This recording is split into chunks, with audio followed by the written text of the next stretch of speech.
The previous episode followed a diverse group on their journey to an underwater base in the North Sea. Suddenly, there was an earthquake, and all communication with the outside world is lost.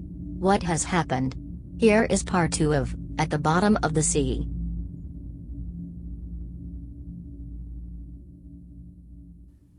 When I entered the kitchen that night, I heard somebody crying.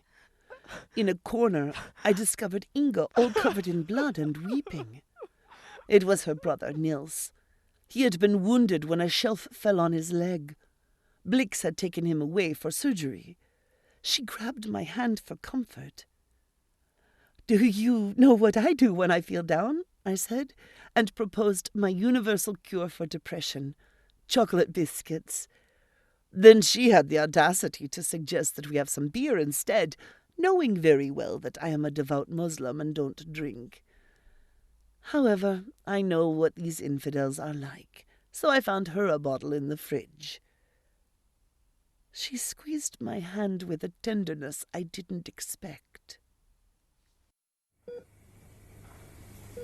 It was a busy morning in the operating room.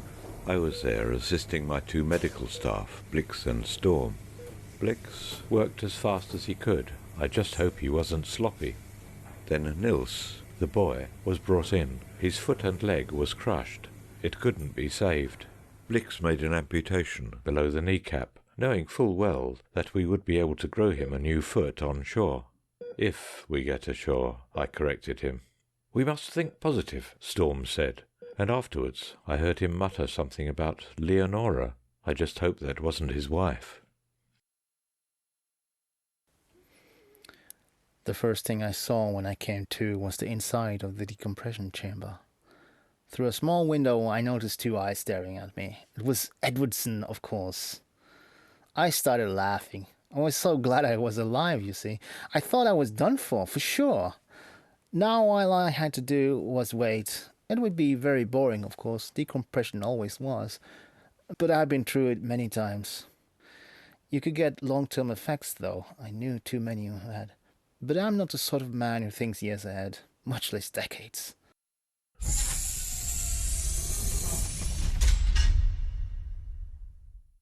I was in a bad mood after I looked in on my diver hero. He was safe, but I have to be honest, he just barely made it. Of course, I will not tell him about all the medical drama that occurred while he was unconscious. My head ached terribly. I felt as if I was yet again in a war zone, and yet again I had made a fatal mistake. I remember many years back, you see, to a more troublesome period of my life, and the shooting of a man. Well, anyway, suddenly Storm pops up in front of me, all high-strung, nagging me about evacuation. "We will evacuate when I say we will evacuate. You will be informed," I shouted at him. Who was in charge, me or him? Then I rushed to my office with a migraine. Those years will never go away, will they?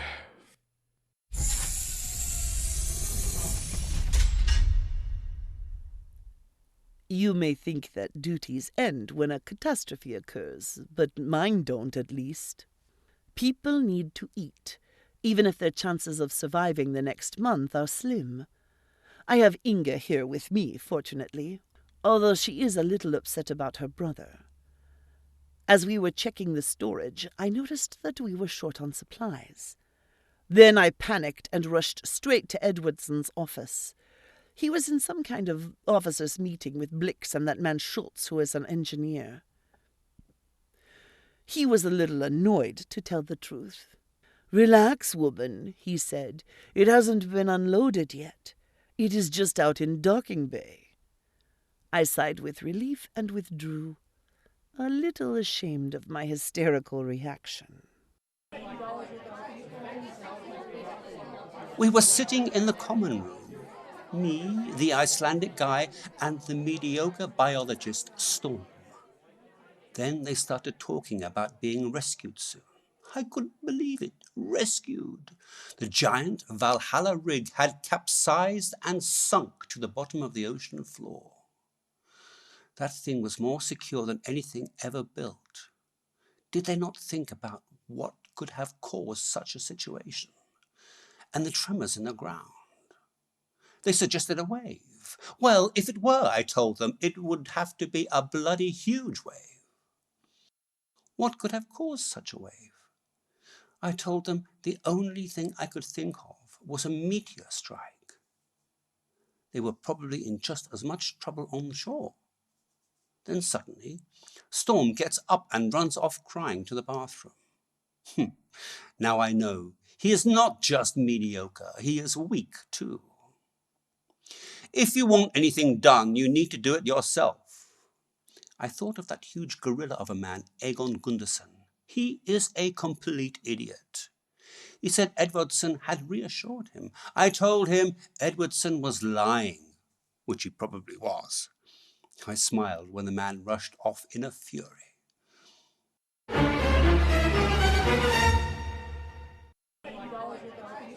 I don't know how the trouble this evening started. All I know is that at 12:15, Gundersen suddenly appears in the dining hall shouting at me and calling me a liar. Not being a military man or a seaman, he obviously knew nothing about the meaning of insubordination. Anyway, he is the kind of man I suspect won't even be able to spell such a word. I told him to shut up or be locked up. He ran off in anger. It was later that afternoon that they organised a raid on the docking ports for the submarine. There wasn't enough fuel to bring us all ashore anyway, so I have no idea what they were thinking. I saw them on the internal cameras. Then I rushed to my office, fetched my old service revolver, and cut them off before they could hijack the submarine. Gundersen shouted and waved his hands like a madman. I wasn't having any more of it, so I raised my revolver and shot him in one of his feet. He screamed and fell to the ground. Of course, I knew it wasn't fatal, but I had to put a stop to the hysteria and the madness. "Listen," I told the crowd. "We have food and provisions. There is no need to panic." Gradually the crowd dispersed. My migraine returned as I entered my office. I grabbed a bottle of whiskey. Again, I heard that voice from so many years ago. "You shot the wrong man. You shot the wrong man."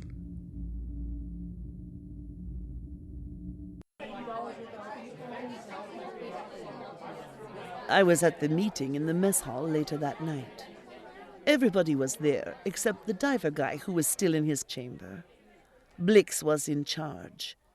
When he told us that a large tide or deluge had struck the surface, Gundersen shouted from the back that this was old news. His leg was by now bandages and he was on pain medication. Blix said the only thing that could have caused such a huge wave must have been a mid-ocean meteor impact. Some wanted to know if we would ever be rescued. "We don't know," Blix said. All he knew was that it was snowing at the surface even though it was June. I remember Blix's last words: "We are as safe here for now as any man or woman on shore." It is a pity that many fine men die before their time. That this should happen to the most important member of our crew is tragic. But life is like that. It strikes suddenly and without mercy, and in a short period of time your entire perspective changes. Here is what we know about what happened to August Blix. He was working in his lab, carrying canisters of gas back and forth across the room. Somehow he was so busy he doesn't notice that one of the wall sockets has short-circuited. A spark becomes a small flame. Then the canisters exploded, and August Blix was engulfed by the flames. When me and Storm were inspecting his remains in the infirmary, we remembered his words, "Safer here than any man or woman on shore." I told Storm we had lost our best man. Storm asked me who would be in charge of the medical facilities now. "It would have to be you," I said.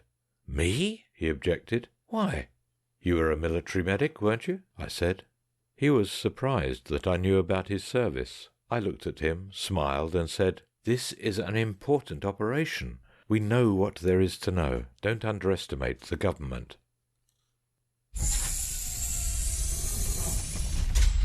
I don't know why I was invited to this high-profile meeting the next day. I guess it was because I had made some cookies. I wasn't asked about anything except a few casual questions about what I could make to improve morale. Around the table I spotted the colonel, of course, Schultz, the engineer, and Storm, and a couple of other faces I didn't know so well. I remember that Storm was late because he overslept, and he arrived with a messed-up hairdo looking like he had just got out of bed. "Now we are all here," Edvardson said. "As you know, Blix had discovered that we, in all probability, would have to remain at the base until the weather improves on the surface." "How long will that be?" Storm asked. "We don't know. That's why we have to start thinking about supplies." They all turned silent, and because I found it annoying, I started walking round the table serving coffee. Eventually, the colonel asked for suggestions from the others. Storm wanted to grow stuff in the remains of Blix's old lab and was given the go-ahead. I was also relieved to hear that the atomic generator had an expected lifespan of 250 years.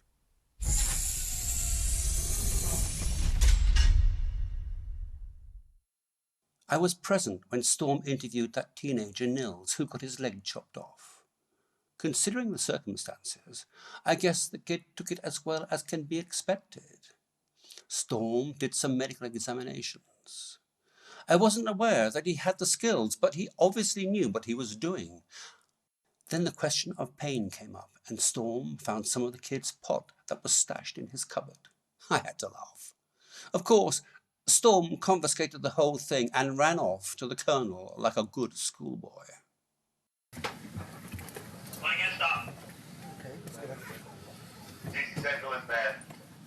I was on my bridge when Storm came rushing in, asking about how much morphine we had left. He wanted to grow some drugs in the empty quarters left by our 4 recent casualties, and I gave him the go-ahead. He had also made a huge discovery, he said. In a box under Blix's bed, he had found Blix's original software for the asynchronous learning project he had created while he worked at Harvard. I don't know what an asynchronous learning project is, I admitted. Storm told me that it was an entire 7 years of medical college with audio and video lectures and simulations. All essays and assignments would be corrected by a sophisticated artificial intelligence program. We could now offer 7 years of medical school.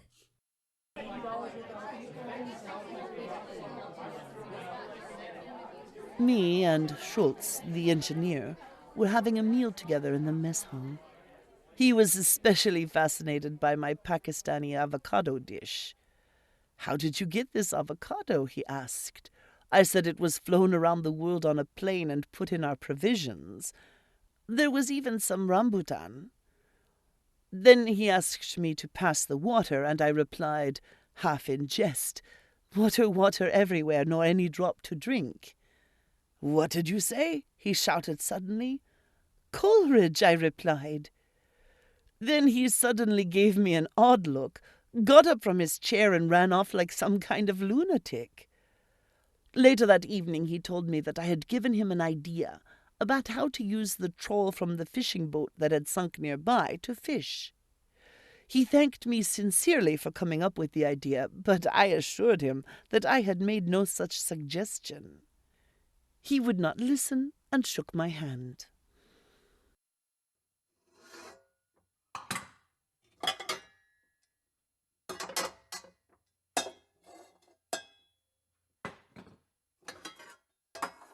Man, I felt like canned fish, and I was getting a little depressed by the time Fatima showed up with her food. She had such a wonderful smile. I could see her happy face peering through the window. "The smell in there can't be good," she shouted from the outside. "It's the smell of men," I replied grinningly. I swear she was smiling when she left.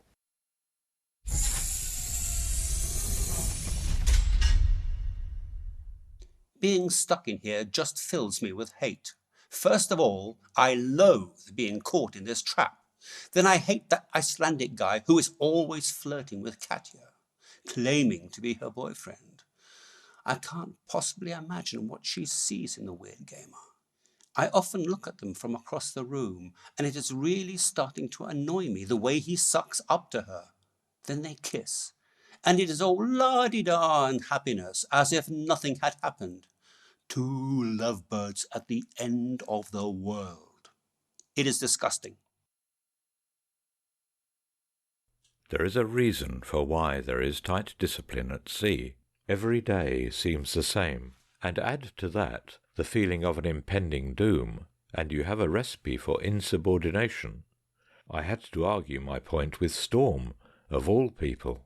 He was shocked when I wanted to introduce more frequent inspections of the quarters. Accused me of being a fascist, he did. Then, as I was eating my lunch in peace, Fatima starts to shout that she is fed up because I told that pig Gunderson to clean his pigsty. She can't listen to us, she said. I never understood women. Perhaps it is for the best that I never married.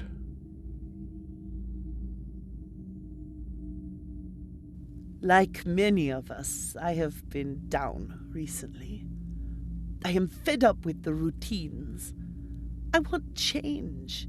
But every day is the same, and there are no news. The Colonel walks in here like a robot every day at the same time, asking the same things, telling the same joke, and eating the same food. Recently, however, he has turned mean. And now he is even bothering that man he shot, telling him to clean up his act. The man has absolutely no understanding of our problems. He is just concerned with routines, with rules and regulations. Then I had enough, and I told him. I felt so relieved. But when I returned to the kitchen, Inga threw herself around my neck and kissed me on the mouth, sexually. I was shocked and pushed her away. It had never even entered my mind that she might be gay.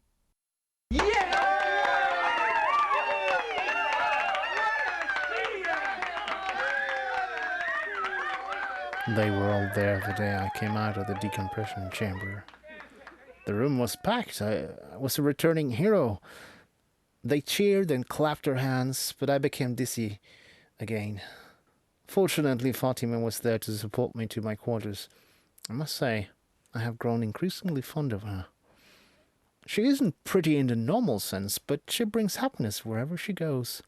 I mean, can you get more sexy than that?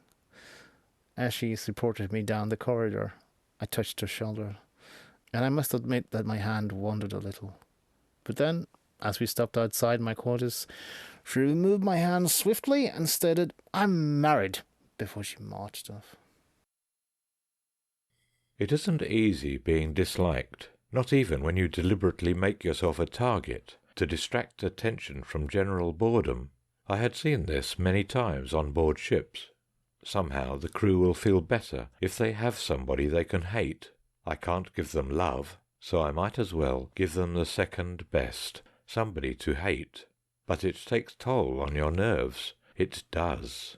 That's why I am sitting in my office drinking while everyone else is asleep. Suddenly there is a knock at my door, and Frank enters. What's he doing up in the middle of the night? I was about to tell him to go fuck himself, but then I remembered that he had saved us all. He wanted to know if there were any messages from the shore. I told him there was nothing. "Here's to everyone who hates me," I said, and raised my glass of whisky. "I don't hate you," he replied, and smiled. "You just wait and see." The Colonel was really gloomy last night. I guess there is a limit for everyone, even a weathered soldier. I popped in to see what Hans Storm was up to. Yeah, no, he was busy with some plans. Apparently, he's already producing crop, and he asked me to taste the tomato. Storm keeps himself busy all day, but I refuse to believe that he is as cheerful as he seems. He made a good suggestion, though. He said that we should pool our resources, ask everyone to upload their books, movies, and music to the internal web. Man, I can tell you that everyone was shocked when the Icelandic dude uploaded 300,000 Norwegian ebooks, 700,000 English ebooks, and 10,000 movies. And that's on top of the library of games. He's a file sharer of the worst sort. At any other point in history, he would face charges and a public lynching mob. Instead, the Colonel kissed him. Yeah, he kissed him.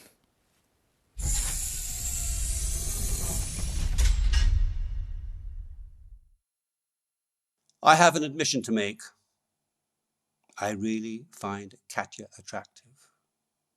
I dream about her at night. Sometimes I wake up more than a little aroused, if you know what I mean. I would very much like to have something of hers in my possession, some piece of clothing. But her room is always locked when she is not there. The only time I can get in is if she is in the room. So once I waited until she took a shower. I wanted to wait to see her naked, but I resisted. Instead, I grabbed her panties and ran off to my room. It was all I could get, but it was enough. I didn't know how to deal with Inga and her kiss. It was forbidden in the Holy Quran, and things were getting awkward. I went to see the Colonel to ask him to transfer her to some other job, but when he asked me for a reason, I didn't know what to say. So I resigned to my fate and returned to the kitchen. She apologized once, but I wasn't sure how to respond. I kept thinking about what to do, and in a moment of distraction, I accidentally poured hot water on her fingers. She thought it was deliberate, and I walked out on her.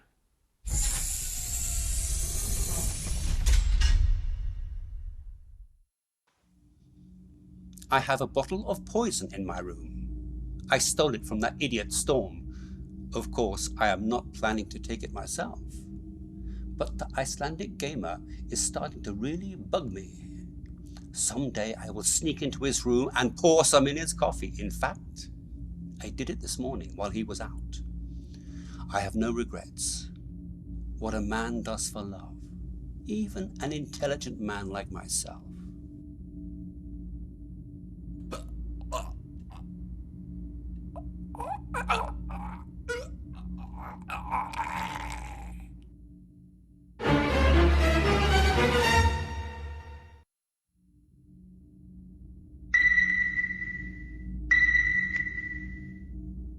Find out what happens in the next episode of At the Bottom of the Sea.